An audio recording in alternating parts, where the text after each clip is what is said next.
I don't know the questions you have, the issues you're facing, the struggles, whatever, the things you need clarification on. I can't get inside your head.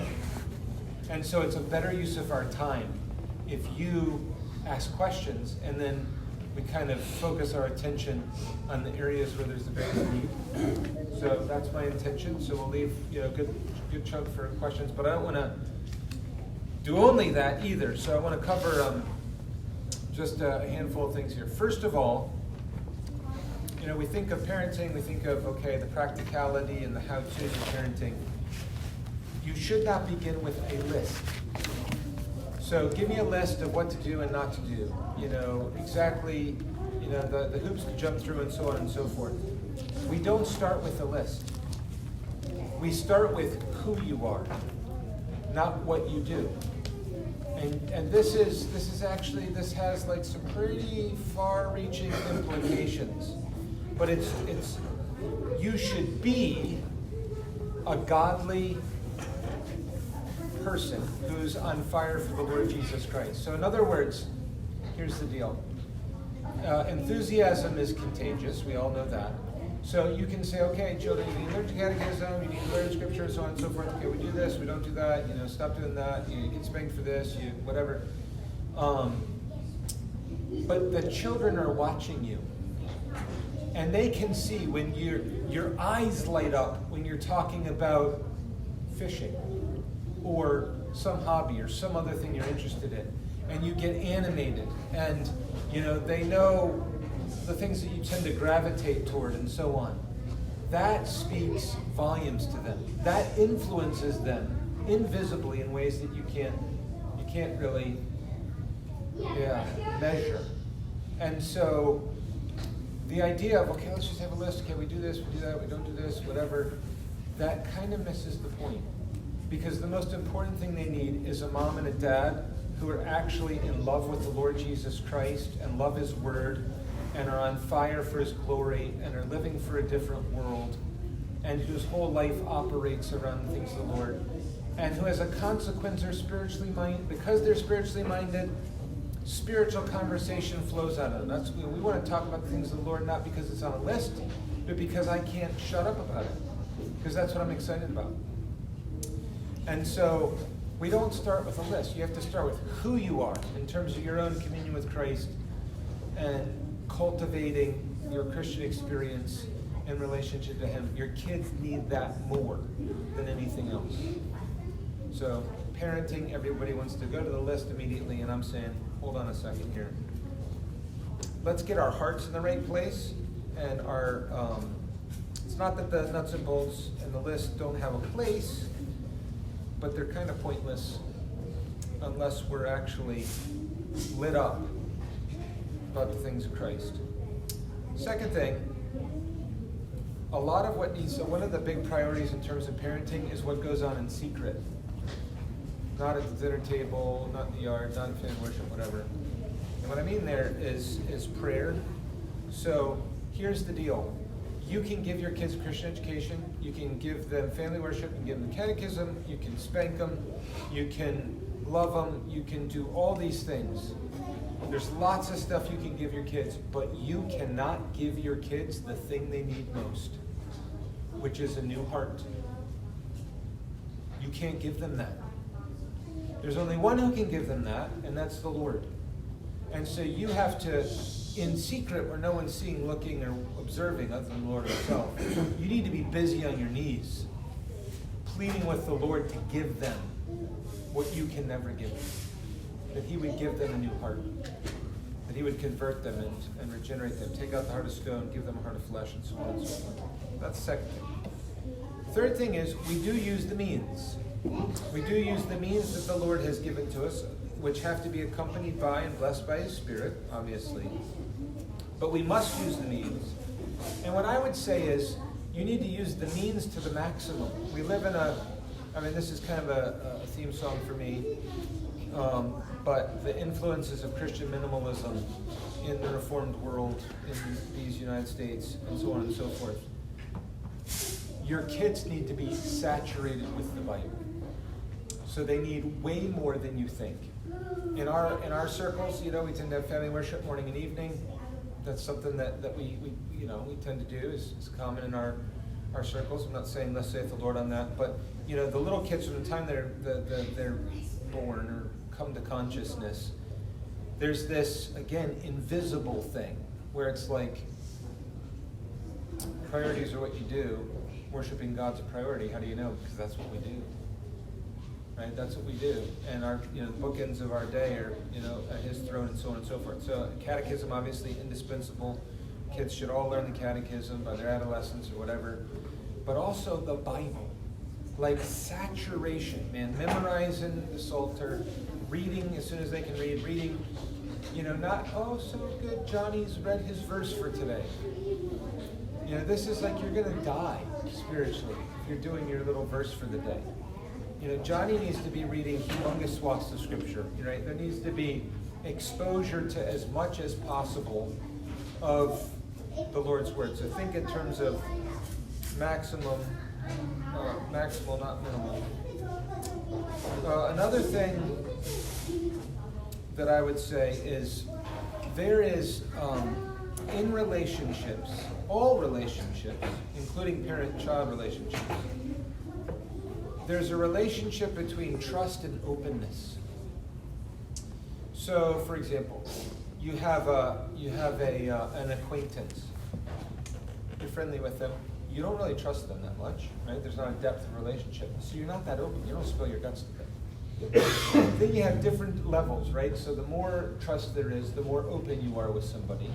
And then, you get to the bottom and it's, your spouse, you trust them the most, so you're most open with them. And most of all, of course, the Lord. So even, our spouses can't take His place. We can pour out our souls to Him in ways that we can't to any other person, including our spouse, because we have the most confidence in Him. So you get the concept. This is very important in terms of the parent-child relationship. So cultivating openness with the kids. Drawing them out. It's hard work. Helping to earn trust, grow trust, build on trust, so that you can maintain, as a part of their life and upbringing and so on, the ability to sit down and say, let's talk. I want to know what's going on. And for it to be a safe place for them to say, okay, and to be open, without us going ballistic and doing backflips and fireworks going off, or whatever else, right? So not going crazy. So that they can trust that it's okay to be open.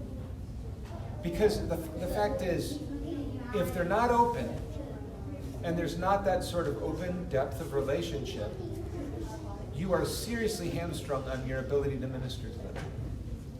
And so there's got to be the cultivation of this, right? There's, this is an aside, but it's related. In our home, the two worst sins, from the time they're knee-high to a grasshopper, as my granddad would say, two worst things you can do in our house. The first is lying. Greatest sin in our house, one of the greatest sins. And the reason is because if you're lying, then there's no relationship. You can't trust anything. Inability to interact with them. So you're going to get serious whooping when they're little, for lying. And my kids will tell you. It's one thing you didn't want to do. Right? Because of this whole thing about trust and openness and so on. The other thing was, especially for my boys, is talking smack to mama. Right? So boys are growing up and then they want to kind of do their whole, you're in serious trouble. If you're trying to throw your weight around with mama. Does not happen. Right? That's not tolerable. So that, anyway, try to stay on track here. The point is trust and openness. So you want to build relationships where you're cultivating openness with them and deepening the trust. And so that's especially important as they come into adolescence and as they come into their older teens and so on and so forth. You want to keep those doors open. And we can talk more about that during Q&A if you have questions. Yeah, another thing in terms of, because I'm trying to hit a bunch of different angles here, in terms of growing into adolescence, so we have this basic principle: as for me and my house, we will serve the Lord. Full stop, period, non-negotiable. As for me and my house, we will serve the Lord. It's the Lord's way or the highway. So that's an important point. But it also means exercising spiritual discernment, distinguishing between God's law and house rules. So these are two different things. And they both have their place, but the kids need to see they're two different things. So for example, don't eat in the living room is a house rule. It's not God's law. Okay? It's perfectly legit. Once daddy says we're not eating in the living room, then obviously the fifth commandment, you gotta obey your mom, your father and mother. But I'm saying as an inherent thing itself, that's perfectly fine for daddy to say we're not eating in the living room. But daddy needs to make clear to the kids, look, this is not a matter of God's rules. When you grow up, you can dump the popcorn all over the couch if you like. You eat in the living room all day long. It's perfectly fine. There's nothing inherently wrong with eating in the living room. Right? So but we have to keep order in our house, and this is what we deem best, and we feel like it's the best stewardship, whatever else, blah, blah, blah, blah, blah, blah. This is how we want to do it. The Lord's Day, Sabbath, that's God's law.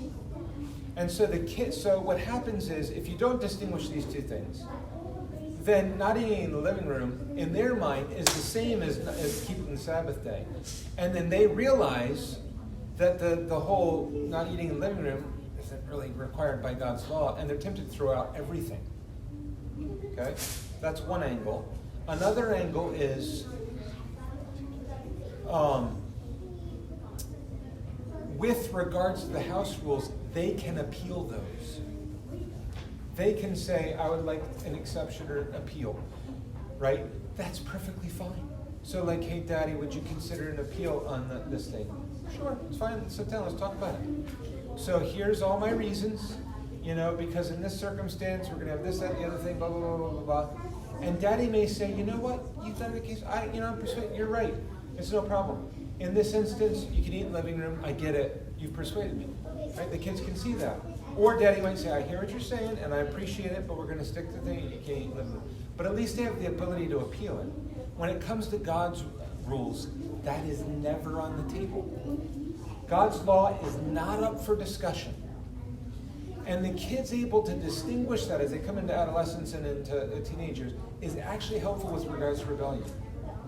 Because it's look, you can push Dad. When it comes to God's law, it's never moving. It's an absolute fool's errand. But he's reasonable. And so with regards to house rules, you can talk to him, and he'll be sweet about it and say, I'm genuine, I'll listen to you, and I'm open to being persuaded and giving exceptions, that's okay, right? And that makes them, it does help with this whole rebellion angle. So, again, I got to stay on track here. But, major on God's majors. And, be open on the other stuff. Another thing, and this is somewhat similar, but this sounds silly, but it's not silly because it has to do with biblically defined love. Positive reinforcement. So this is something I have to help the families in my congregation with all the time, right? There's, people want to fix problems. That's good. You want to fix what's broke. There's stuff that's broke with your kids. You want to fix it. The problem is that it can cultivate a very negative environment where it's always negative. They're always in trouble for this. You're always correcting them. They're always being, you got to do this. You got to do this differently. And you did that wrong. And you didn't do this, and so on and so forth. So it's like charged with negativity. That's not biblical. That's actually not in keeping with God's word. So there needs to be an atmosphere where there is genuine, biblically defined love, where there is positive reinforcement, where you're saying thank you. Thank you for doing that. You're so sweet to do that. Thank you for thinking of that. I didn't even ask you to do that. You don't know how much that means to me. Or you did such a great job. This was better than I expected. Or I'm so grateful for you for X, Y, and Z and 50 million other reasons. And I praise the Lord for this, that, and the other thing. You see what I'm saying? If that is dominating the house, it does change the atmosphere, which does change a lot of other things as a consequence. So there's got to be, nobody wants to be told that they stink all the time. You wouldn't want that either. And it's not godly. What if the Lord treated us that way? That's not how the Lord treats us. How does our Heavenly Father treat, his children? Right? The patience, forbearance, love, willing to overlook stuff at times. Look, we have hard days. Your kids have hard days. Sometimes they need to be cut slack. I'm not saying always, but, there needs to be positive reinforcement. This is, I mean, I can't emphasize this enough. Things like celebrating, if you'll pardon the expression, their successes. You know, dads who are insecure create insecure kids. And so you need to be secure in the Lord. And then when your kids are better than you at stuff, you should be excited about it. They're smarter than you, or faster than you, or stronger than you, or better at doing something practical than you. Celebrate those things. Right? That induces, and I'm getting off the track here, sorry, I keep saying that. Keep getting off the track anyway. You have to put up with me. Okay, we like it. Yeah, so it's fine. Last thing is this, and then I'll throw it open to questions and answers. Your kids cannot become your idols. Parents hang everything on their kids. And they create a shrine at which they worship. And your children, like anything else, are not allowed to take Christ's place.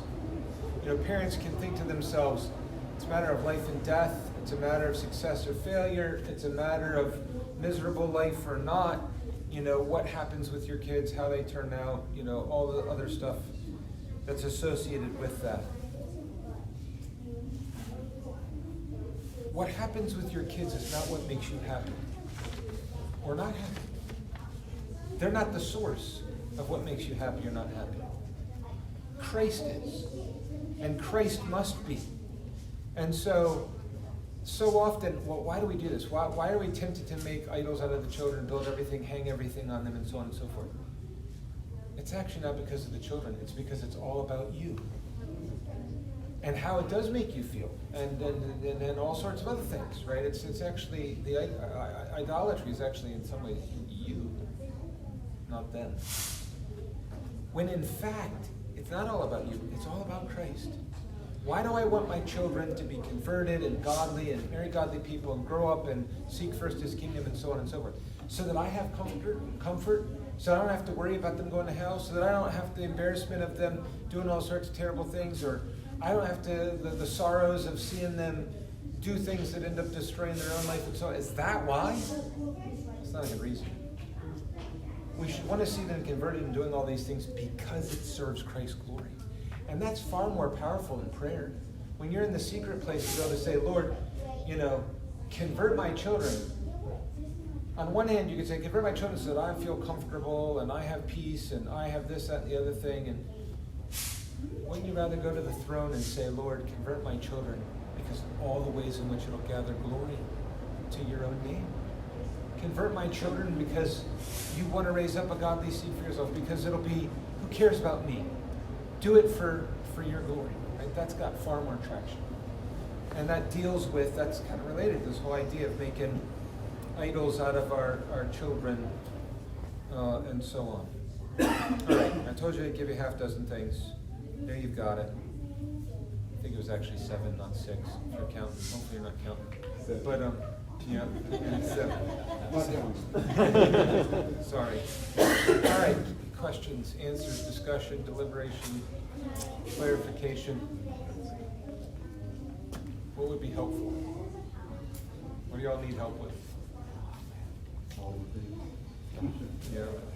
There was so much there. I wrote some good notes. I tried to write questions down, and so these are kind of random and not necessarily interacting with what you put here, but I'm sure you can. I expect you to interact with what I said. You know, yeah. This is like wide open.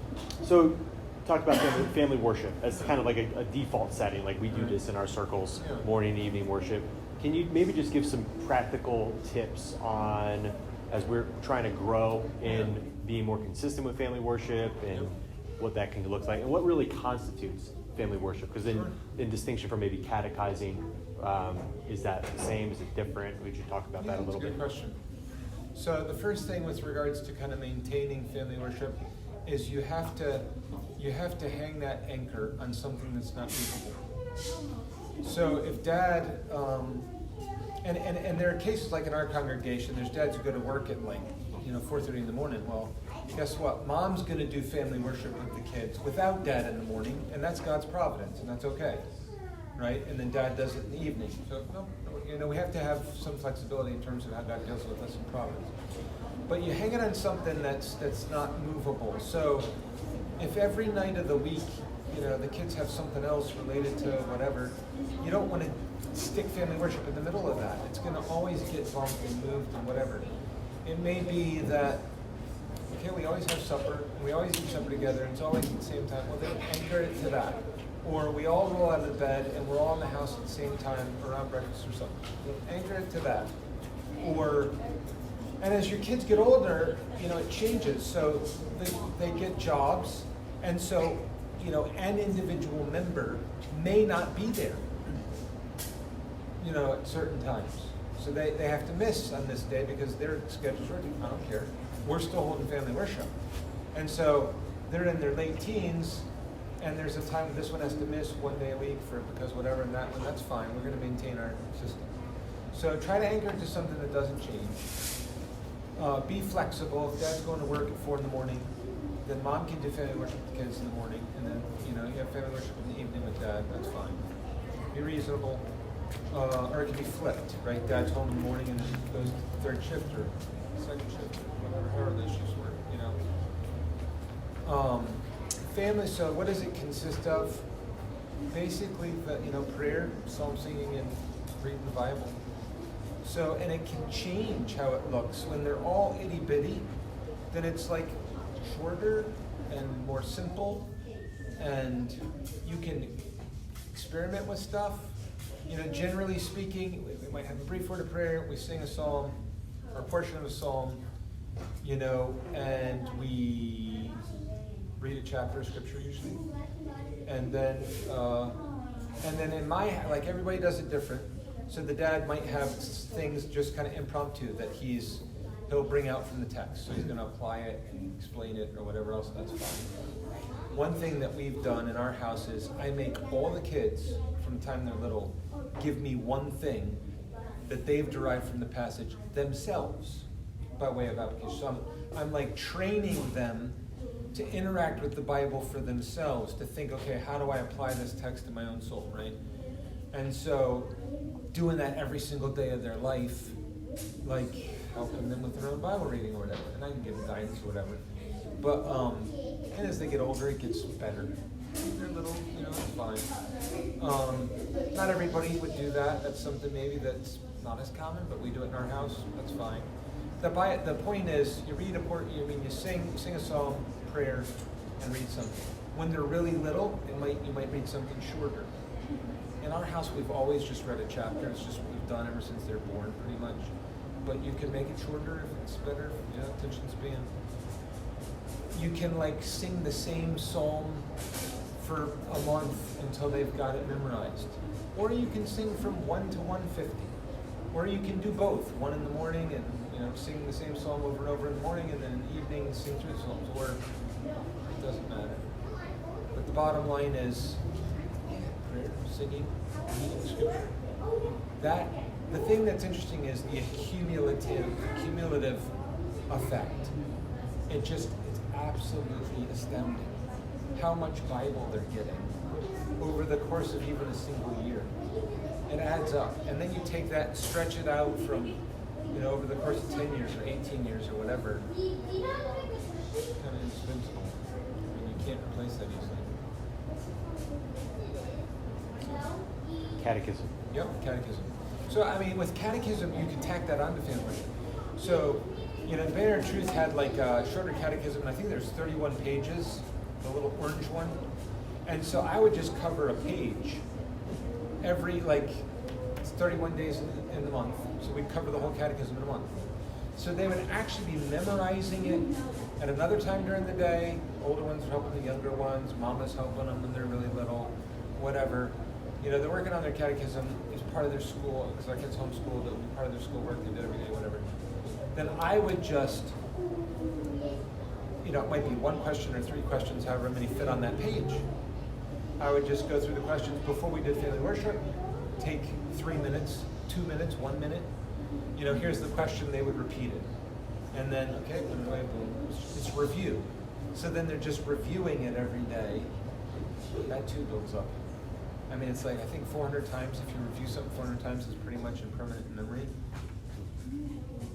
It doesn't take you that long to get there. You just chip away a little bit at a time. You can do it totally different. There's no rule. Yep. Other questions?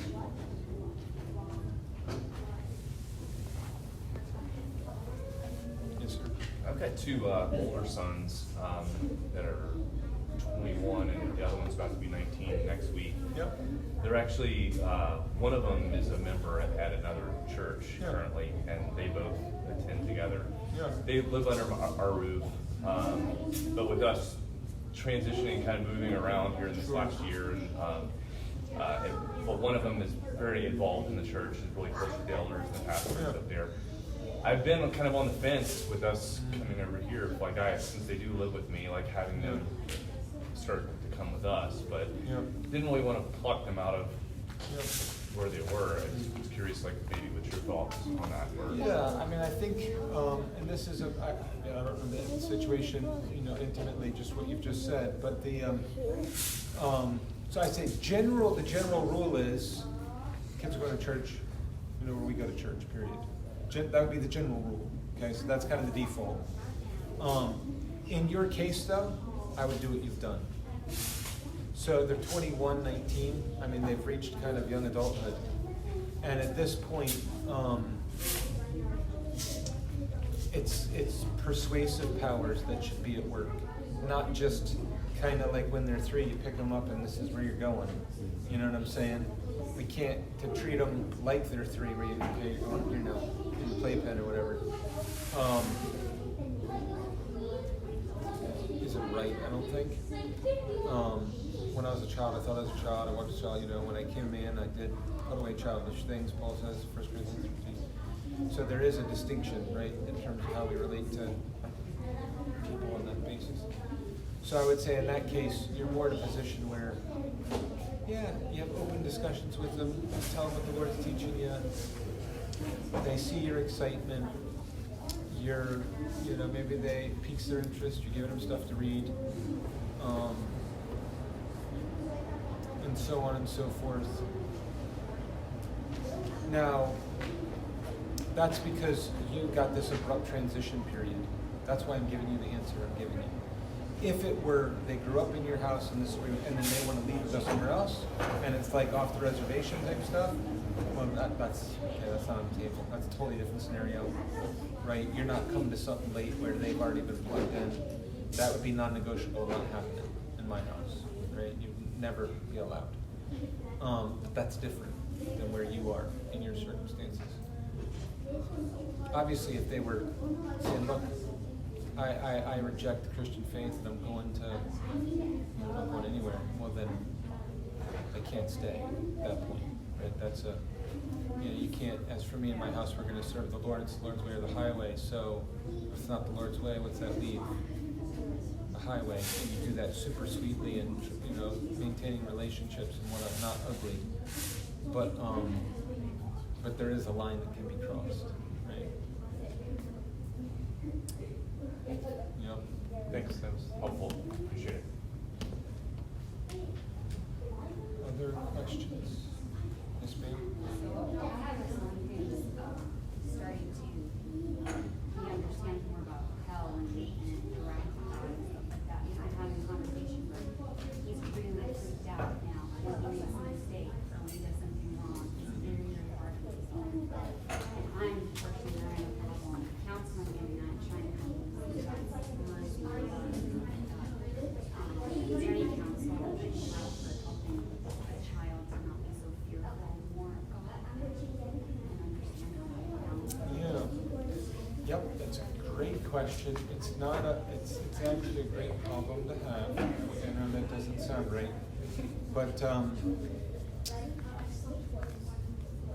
so this even the natural heart has a conscience, which is sensitive, the Lord's word, and there's the response of the conscience it's the reality of hell and so on is going to produce terror. So that's not to be equated with something saving necessarily, right? Even the natural person. So anyway, to get to your point, I would think in terms of, and this is maybe exactly what you're doing, affirming what they're saying. It's true, right? Rather than, let's talk about something else. Like, you know what? I'm not saying making it, intensifying it, but affirming it and saying it's true. The Lord is holy and He's just, and He cannot, countenance sin, look upon sin, and so on and so forth. It's true. And all sin gets punished. And so, Johnny, I'm sorry, just I'll use Johnny because that's my son's name. All sin gets punished, either in you or in the substitute, the Redeemer, right? And so you can say, the cross actually shows us God's wrath more than hell. And it's vivid. Here is the Lord. But then you have with that, then it's combined. The two things are actually held together at that point in terms of love. So here is Christ, who's drinking the cup of wrath, who has the sword of justice plunged in his soul, who's undergoing hell. Hell is being poured into his soul on behalf of his people.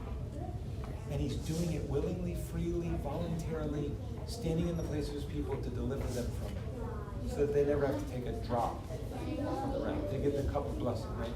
So then you're kind of getting a little bit of an in with him when you say, oh, you're right. I'm not just dismissing what you're saying. You're onto something. But let's think it through. Let's go to the cross. There we see, you're right, see sin's being punished just like you're scared of. It's Christ who's being punished in the place of his people. Why would he do such a thing? Out of his love for his people, and you. So the point is, you're bringing the mercy and the love and the grace and all of that into the context, and it's focusing it on Jesus. So Christ is the center. He's the thing that's getting the main focus, which the Lord could bless by His Spirit and use.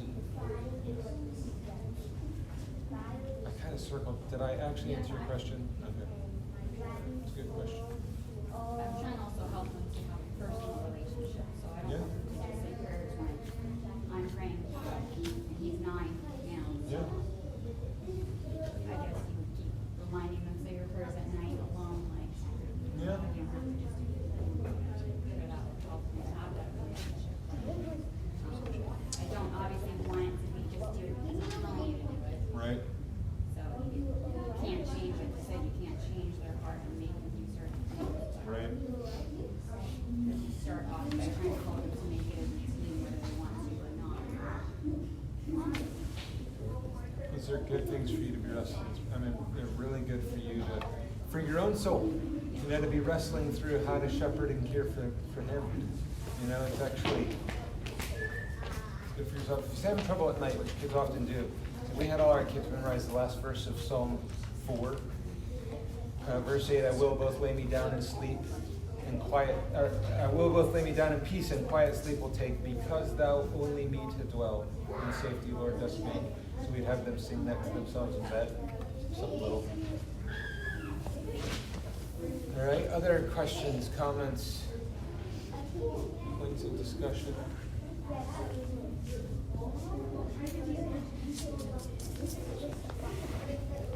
Yep, there.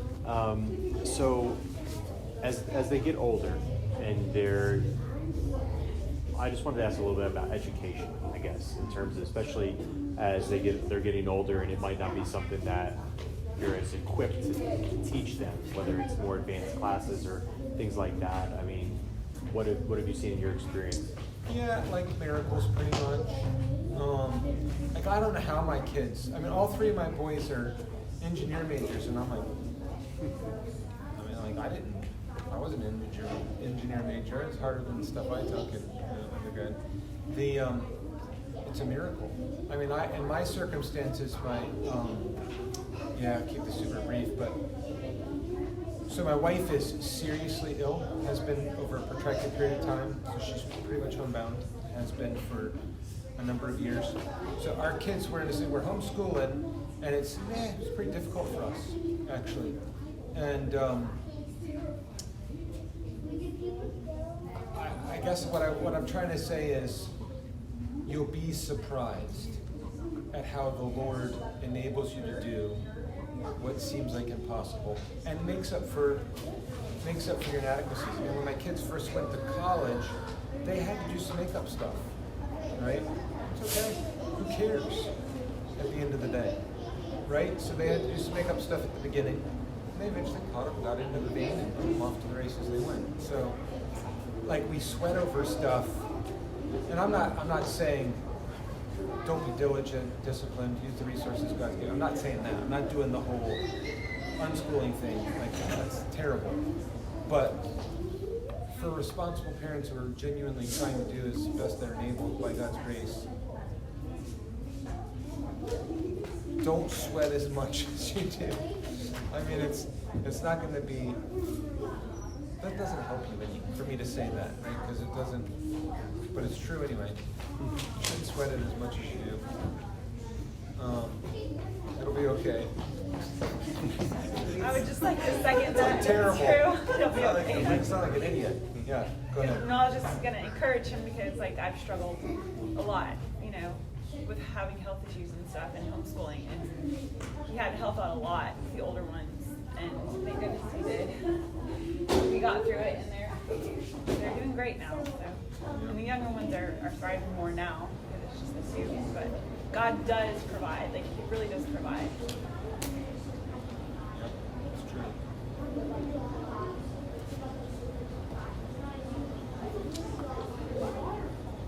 I mean, the fact is, the real answer to your question is, this is for every family.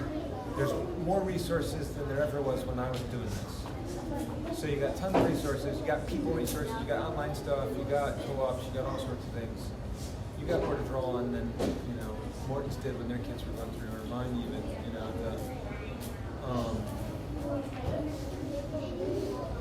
so different families are going to make use of those resources.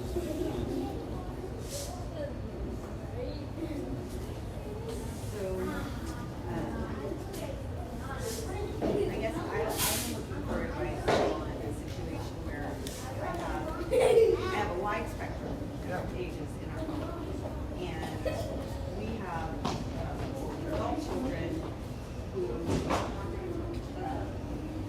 are perfectly willing to submit to the authority in the house and follow the rules, but their hearts are not in it. So they've expressed issues with beliefs in the home and things like that. But they're willing to do what is required Sure. of them. So, 'cause I had a hard time hearing Sorry. your response to what, when you were speaking to your question. So as a parent navigating these waters, like, what are some things that we should be focusing on? Because, like, I guess for me, I'm always thinking of how can I be a witness, sow into their life, and keep them in the right direction as long as possible, as long as it's not disruptive in a certain sense. But is that something that is kind of just, I don't know, foolishness? No, I mean, the circumstances are extremely common, so you're not alone. And it's not uncommon to have older ones that are willing to apply but aren't partisan. Some of what I said at the beginning about cultivating openness and all that, relationships is important. Keep the door open. Don't pull back in terms of pouring light in. So you're pouring light into their life. That's every opportunity you have. You're in the secret place wrestling with the Lord to give them what you need.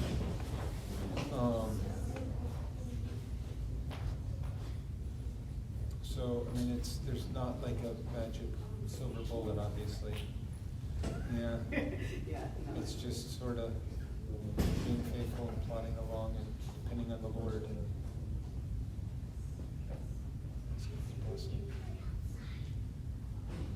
What role does and maybe in your church specifically that's been established for a while, is mentorship amongst the older men with the younger men, or the older women with the as they grow into teenager years and stuff? Is that something that's really actively cultivated? Is that more just naturally happen in some instances?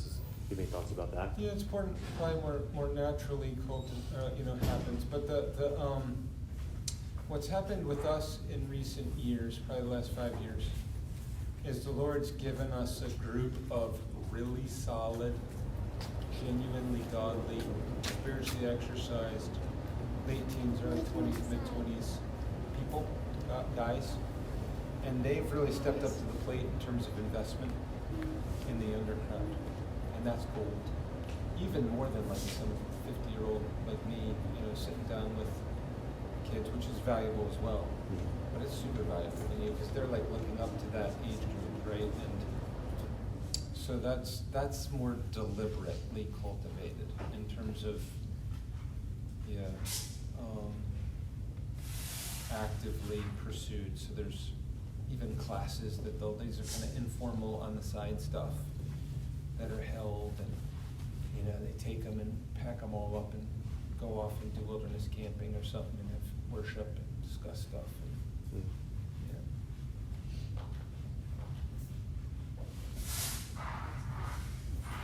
Very cool.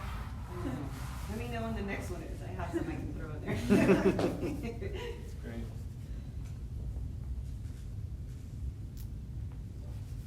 Other questions, comments?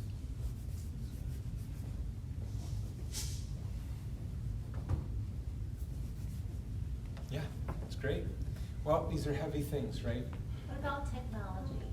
How, Yeah, it's a good that's question. So It's true. integrated into their culture, Yeah. kids and their friends, and I'm probably the last one you want to ask that question to, I knew that. because I'm a nutcase when it comes to this stuff. But so in our house, no cell phones in the house, period. So my older kids have to have cell phones for work or other things, school, whatever it is. I get it. But when they come through the door, we actually have a rice cooker that doesn't work anymore. It's in a cabinet. They come through that front door. The cell phone goes in the rice cooker, and it's never allowed out of it. So that zero use of cell phones in the house. Zero. When they leave and they got to go to work, they take their phone out and so on and so forth. Whatever. And it doesn't eliminate all vulnerability, but it is a step. It's something. Same thing with computers. So computers, generally we kept them in the main part of the house. So it's in public space that they were on the computers. There has been a bit of an exception for good reasons, but the computers, it's not in the public space, living room, dining room type stuff, but it's facing the open door so that anybody walking by can see it. There had to be, quiet and so on and so forth because of work stuff. But yeah, there's those sorts of things. What else with regards to technology?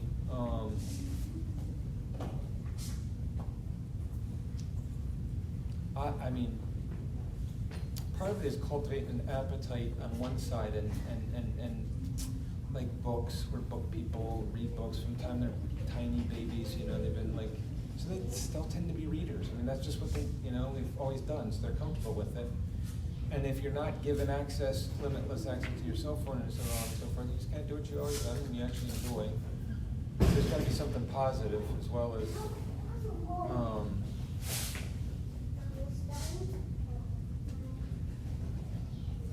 but for when problems arise, there's software.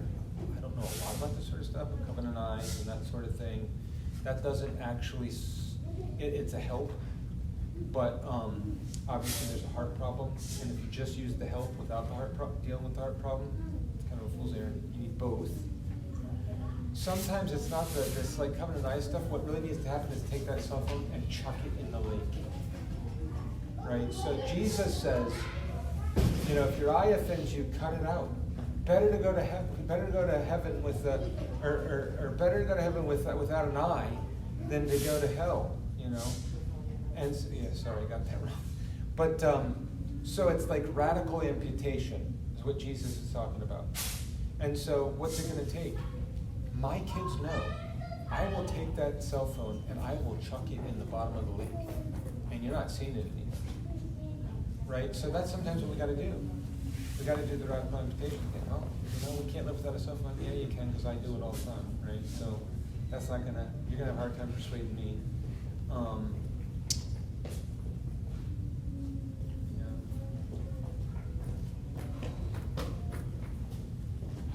Other stuff.